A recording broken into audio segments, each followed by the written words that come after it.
Swayam Prabha. Digital India. Educated India.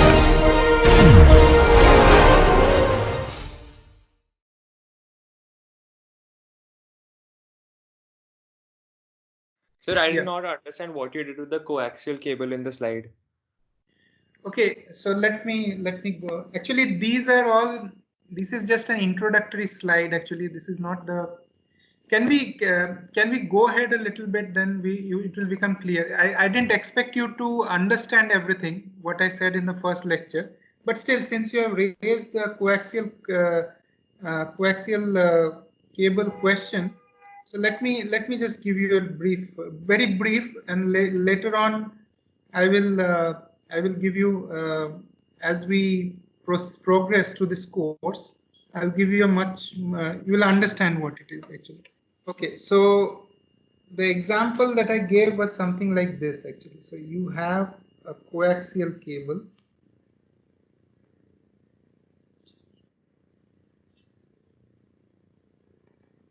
This is what we will study later on, what is known as a quarter wave transformer basically.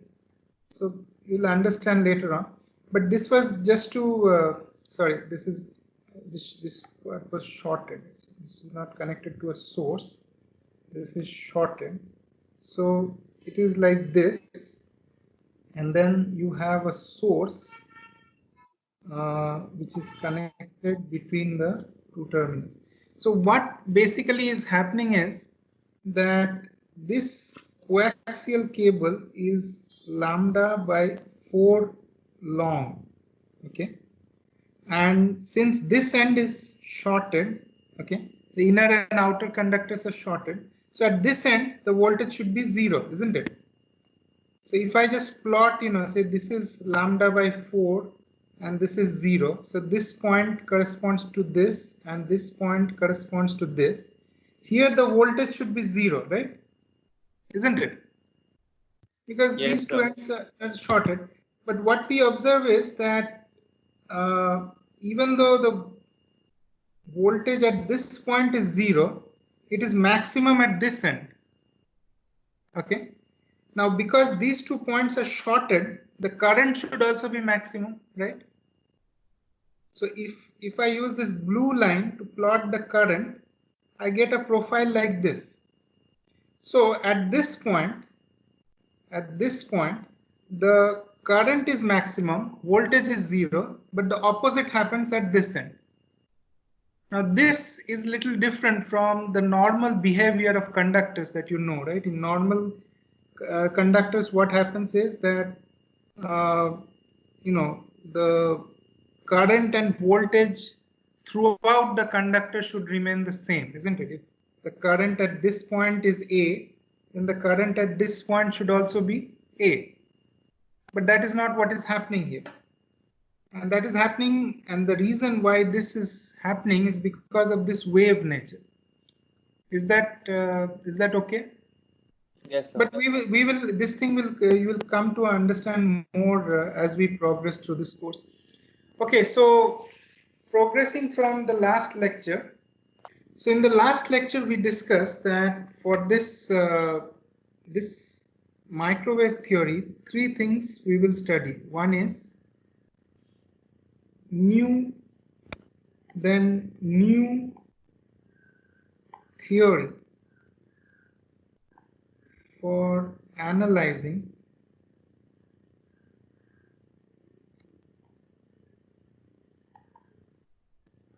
and the third is new synthesis methods. Hello? Excuse me, sir. I had a doubt. Yeah, So, tell me. in this coaxial cable thing, at the end, both the inner axial conductor and the outer conductors are shorted. That means the potential difference there is 0. So current also should be 0 now. No, if you And short, how is the flow of the current? I mean, how is it flowing axially?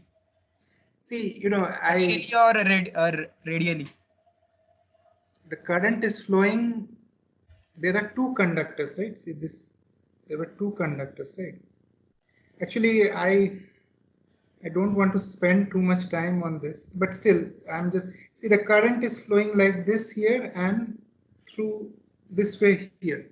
It's a two conductor system, right? So the current should be equal and opposite, isn't it? See, we'll cover this. Okay, let's just give me some time. Okay, this I gave as an example to show you the difference, the reason why, what is different about this microwave theory that we are discussing. I mean, this was not supposed to, I didn't want to, this was not supposed to be an exhaustive description of the system. This was just to give you a flavor of how this microwave, the behavior of microwave systems is different from, the normal lumped element circuits that you may be familiar with. But we will cover this, okay? Okay, sir. Just give me some, means, I didn't explain the whole thing there. I mean, this was not, I didn't even start the topic here. I just. We don't even know the direction of flow of current here. I mean, so. No. Okay. By the way, coaxial cable must have been covered in electromagnetic theory, right? So if this is the direction of current here in the inner conductor, the direction of current in the outer conductor is this way. Is it okay? Hello? Yes, sir. Yes, sir. Yes, sir. Okay.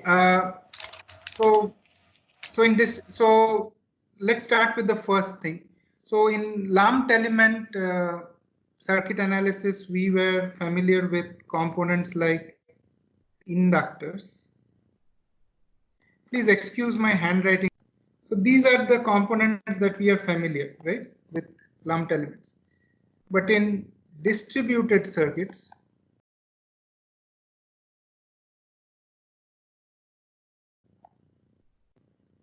we come across, as I said in the last lecture, new type of components: transmission lines, shorted lines,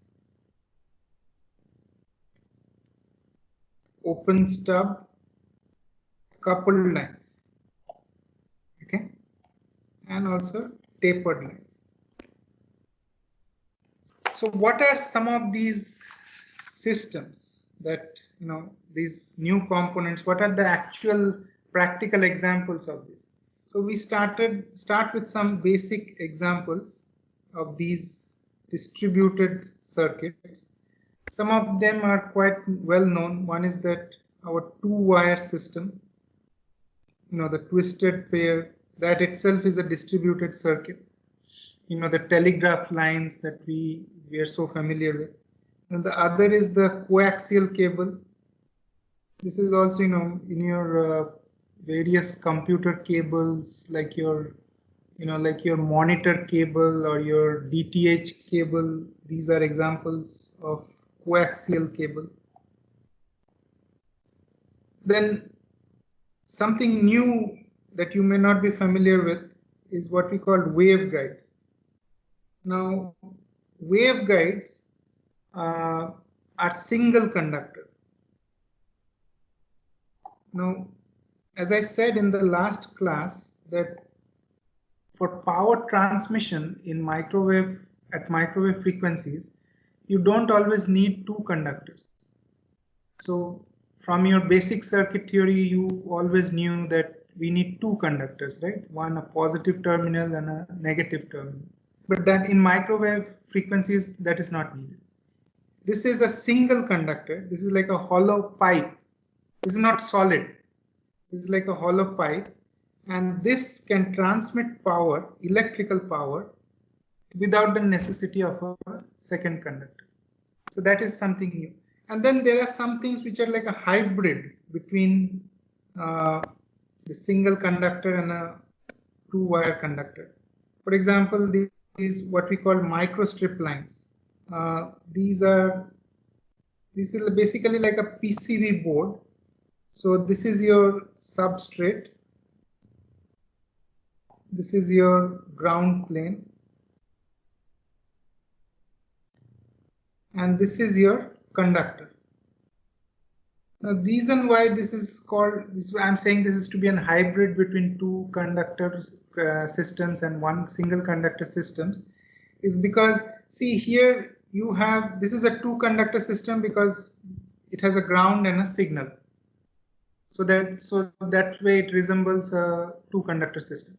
But it also resembles a single conductor system because the main power transmission happens to the top layer.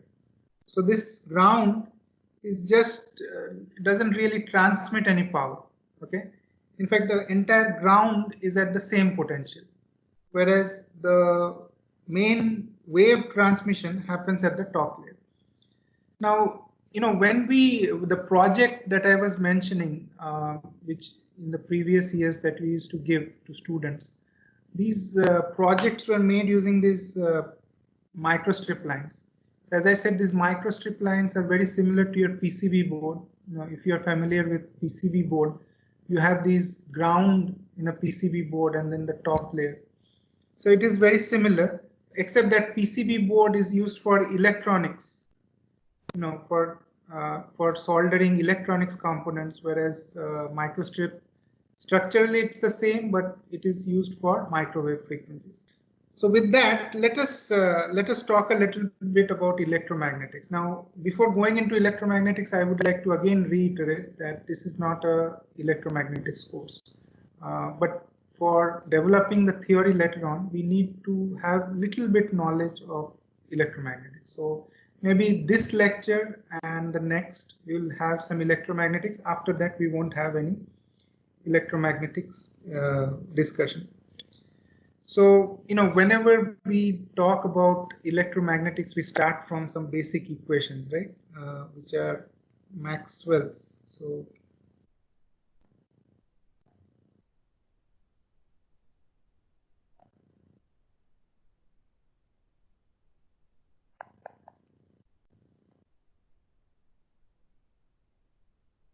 these are those famous equations, or Maxwell's equations.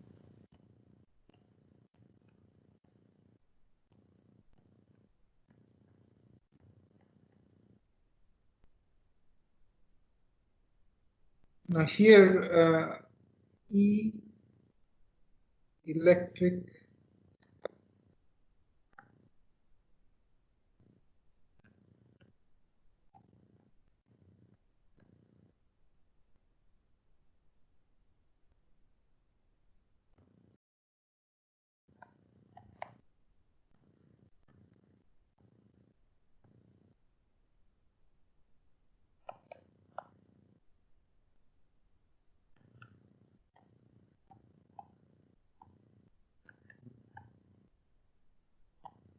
So that's it. These are the four. These are the definitions. Okay. Now I would ask. I will not go into the definition. I'm expecting everybody knows what these terms mean. We'll just try to derive the wave equation without going into too much derivation. Now, one well-known property that relates this B and H is this equation and this equation, and flux density and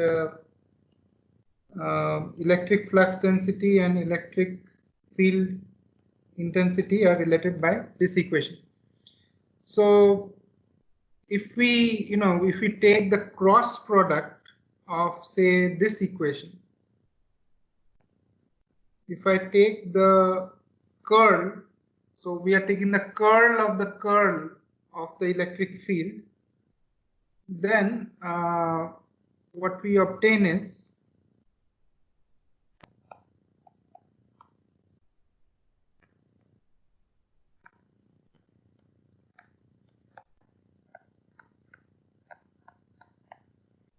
okay. And so from here, what we will similarly, we can take the so if we simplify this, the left hand side, what we get is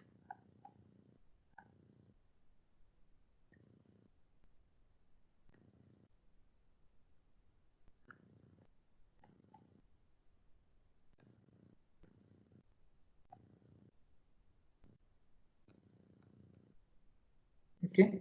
So it can be shown that this quantity will be 0. So we can simplify this equation to, Sir, del dot E is a scalar quantity. How are you taking the curl of a no, scalar no, quantity? this is, it's like you first take the cross product and then take the dot product. Okay. Okay, so we have this one, and then so if this is equal to 0, then what this equation reduces to is this.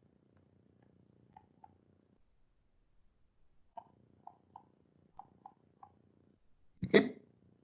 Similarly, for the magnetic field also, we can write a similar equation. Now, we'll assume sinusoidal time dependence. So sinusoidal time dependence means that if this electric field vector is a function of space and time, then we can express the time dependence to be exponential like this. It's a product of function, which is purely based on space quantities, and the time dependence is like this. Okay, so this is what this equation is what I mean by sinusoidal time dependence. Similarly, the magnetic field I should be able to write it like this. Okay, so I will not show the derivation steps. Actually, all these topics are covered in E301, which is the basic course on electromagnetic waves. But if you do really take these E and H like this and substitute in this equation and the other one, similar equation in terms of H, so you can, as I said, you can get a similar equation to this one in terms of H. Then if you substitute the values of E and H like this, if you take this sinusoidal dependence, you can simplify those equations and get something like this.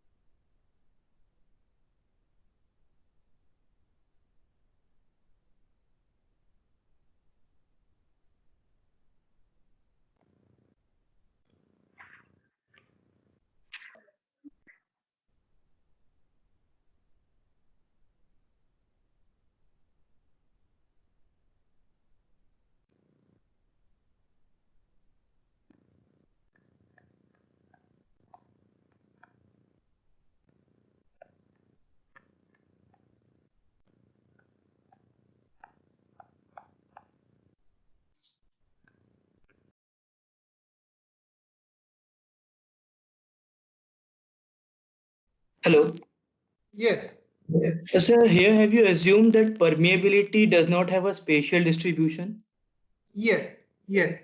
This is So, we are writing this equation for free space. so is it necessary that mu and epsilon are like mu is independent of space variations? I didn't get what do you mean by space variations? So, like, Are you saying that whether mu is a tensor? yes. Yes, mu is a tensor. It might have variations in various directions. But here this is for free space. And unless we have a media where the mu depends on the direction that we are analyzing, we shall assume this to be a constant and not a matrix. Okay, sir. Thank you. Is that clear? Yes, sir. Yeah. So these two equations are called Helmholtz equation. They are like some of somewhat like an, they are a simplification of that Maxwell's equation. See, we don't have any derivative here anymore. Okay, sorry, we don't have any time derivative here. We only have this this delta square operator. Now the advantage is that if we solve these two equations, then we get a solution. Okay, and I won't go into the derivation of the solution. Again, these topics were covered in E301. What I will state here is that when we solve these equations 1 and 2, we get 3 types of solutions.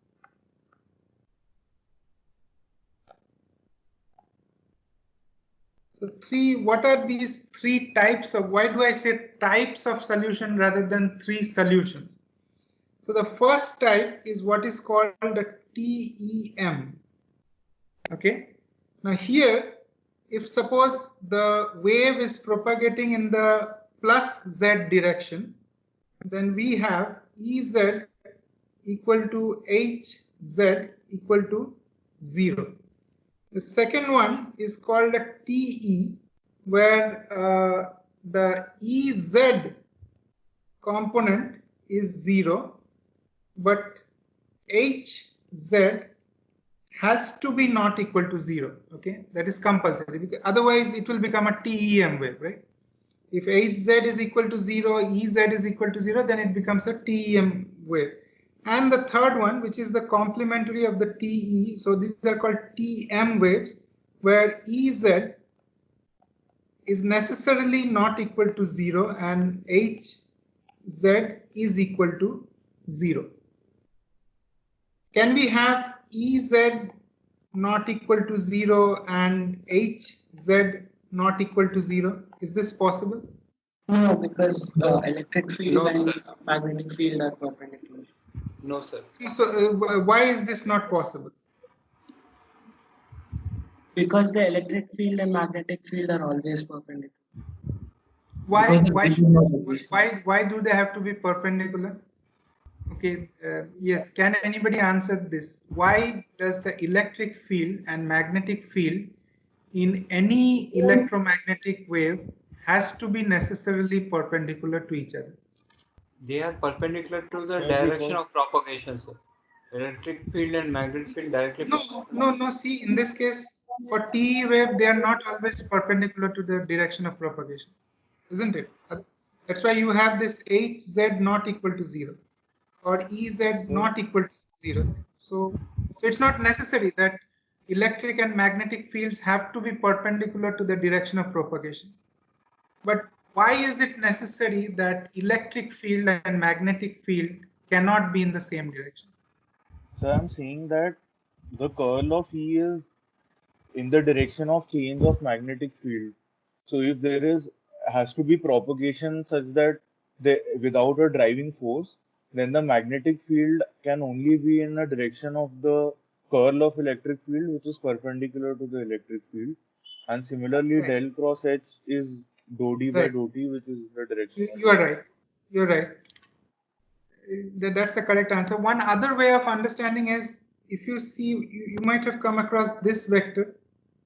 What is this capital P? point. Polarization. Yeah, polarization vector, or I can call it a pointing. I am representing P as pointing vector. Okay. The pointing vector is given by this expression, right? Sometimes you write it as 2 also, if you want to consider the root mean square value. See here, unless E and H are perpendicular to each other, the pointing vector will cease to exist, isn't it? If E and H are in the same direction, then P will be necessarily 0, isn't it? So that's the reason. Or say, even if it is not 90 degrees, say E and H are oriented at say 60 degree, then what happens? Say H and E are oriented at 60 degree, right? then what will happen is that H will have two components. One is along the E and one perpendicular to E. So let me call that H perpendicular and H parallel. Now this parallel component will not contribute anything to the pointing vector, but the entire contribution to the pointing vector will come from this H perpendicular. So effectively the H is the component of H that is contributing anything to the propagation has to be perpendicular to E. Is that clear? And as he said, the other way of explaining is through this equation also. This equation, where, yeah, because see, B is, or H is has to be perpendicular to E because we are taking the curl of E. By the way, what is the direction of the curl vector? When I write this vector, what is the direction of this vector? So we are writing it like this, right? Often writing this expression. What does it mean actually? Three-dimensional representation of it. If we are taking, does this mean we are taking the cross product of two vectors? Yes, sir. No. Is it? No, sir. Yes, No, cross product of del, No, sir. which is What if del then is del? Are you referring to del by this expression? So it's actually the maximum circulation of the vector per unit area. So it's that physically means the maximum circulation of that vector, particular vector that you're taking, considering per unit area, keeping the as the area will tend to 0. Okay, I'll just tell you something. Does this del mean this thing? yes, sir. Is this correct? Sometimes, suppose I want to take the, sometimes I write it like this, right? Say I have to find the expression. I think one common way of writing this is like this.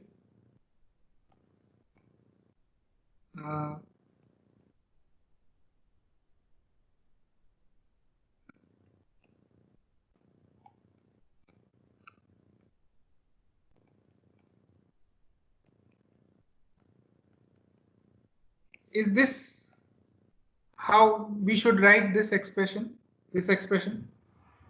And is this correct? Because sometimes we simplify this and write it like this, right?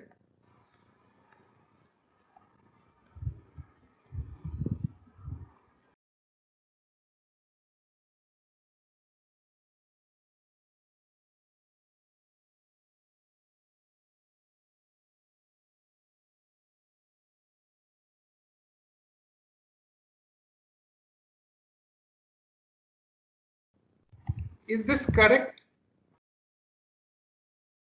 Which is correct? Is this correct or is this correct?